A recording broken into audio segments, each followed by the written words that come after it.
যদি বলে আমাকে কাকে বেশি ভালোবাসো তুমি তুমি বলবো আমি প্রাণের চেয়ে দামি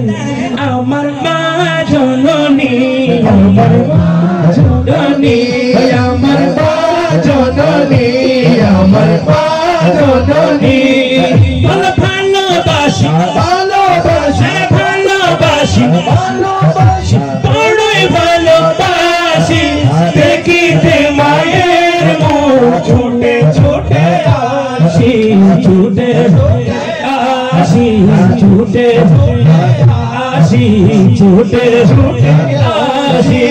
আর সুস্থ লোকে নয় পাগলেরও কয় সুস্থ লোকে নয় পাগলেরও কয় আমার প্রাণ মিঠি হলো বড়ই মধুময় প্রাণ মিঠি হলো বড়ই মধুময় প্রাণ মিঠি হলো বড়ই মধুময় ছেলে হতে পারে অন্ধ ডুবা পাগলে ঘেরা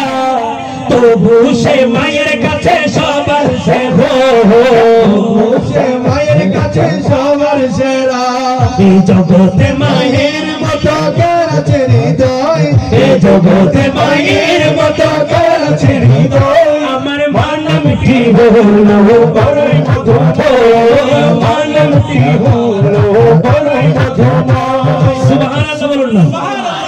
আমরা সব সময় মায়ের শান গাই না সবাই গাই কিন্তু এখানে অনেক বাবা আছে তারা মনে মনে কষ্ট পায় হয়তো ছেলে মানুষ অর্থাৎ মানুষ সন্তান মানুষ করার পিছনে মায়ের অবদান থাকলে বাবার অবদান আছে না নাই বাবার সঙ্গে কেউ পড়ে দিলেন বাবার সঙ্গীত এটা এবছর রবিউল আউয়াল আমার আসবে মানে এটা রেকর্ড কমপ্লিট ভিডিও কমপ্লিট কদিন পরে পাবেন শুনবেন তো ইনশাআল্লাহ আমার আইডিতে পাবেন তো বাবাকে যারা শুরু দিলেন